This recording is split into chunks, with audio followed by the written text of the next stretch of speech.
Rice and pumpkin puree. අද episode එකකින් කතා කරන්නේ පම්ප්කින් ඇන්ඩ් රයිස් පියුරේ එකක් හදාගන්නේ කොහොමද කියලා. ඒකට මේ වගේ පොඩි වට්ටක්කක් කෑල්ලක් අරගෙන පොඩි කොටස් වලට කපා ගන්න ඕනේ. ඊට පස්සේ අද අපි මේක හදන්නේ බේබි ෆුඩ් මේක කරන ස්ටීමර් මැෂින් එකකින්. ඊට පස්සේ කපාගත්ත මේ වට්ටක්ක කෑලි මේ විදිහට අපේ ස්ටීම් එකට මේ විදිහට දා ගන්නවා. මේකේ මේ බ්ලේඩ් එක පස්සේ බ්ලෙන්ඩ් කරගන්න තමයි තියෙන්නේ. ඊට පස්සේ අපි මේ ස්ටීමර් මැෂින් එක උඩ කොටස හයි කරලා එක දාන්න ඕනේ. එක වතුර මේ මෙතන කොටසට වතුර දාන්න ඕනේ. මේකේ කටගාවට පිරෙනකන් වතුර දැම්මට දාන්න ඕනේ මේ විදිහට. ඊට පස්සේ ඒක වහලා දැන් මේ තියෙන්නේ මේකේ ප්ලග් එක මේ වගේ එකක් තමයි තියෙන්නේ. මේක ඕස්ට්‍රේලියන් බ්‍රෑන්ඩ් එකක් නිසා ඒ වගේ ප්ලග් පොයින්ට් එකක් තමයි තියෙන්නේ.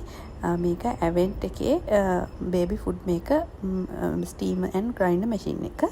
ඊට පස්සේ අපි මේක දාලා මේ විදිහට ඔන් කරගන්න ඕනේ. එතකොට ස්ටීම් එක එන්න පටන් ගන්නවා.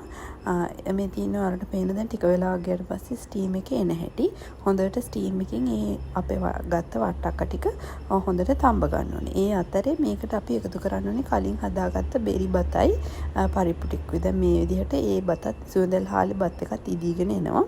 ඊට පස්සේ ඒකත් ඉදිලි වුණාට පස්සේ දෙකම දාගෙන මම මේ විදිහට බ්ලෙන්ඩ් කරගන්නවා. බබාට කෑල්ලක්වත් නැති විදිහට. මේක ඉක්මනටම කරගන්න පුළුවන්. එච්චර වෙලා යන්නේ.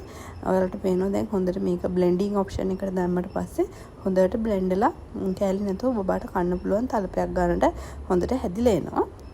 දැන් අපි ඇරලා බලමු මේක කොහොමද තියෙන්නේ කියලා. මේ විදිහට තමයි හොඳට තල්පයක් වගේ තියෙන්නේ. දැන් මේක බබාට දෙන්න තමයි තියෙන්නේ. මේකට තමයි කියන්නේ අපි rice and pumpkin puree එක කියලා.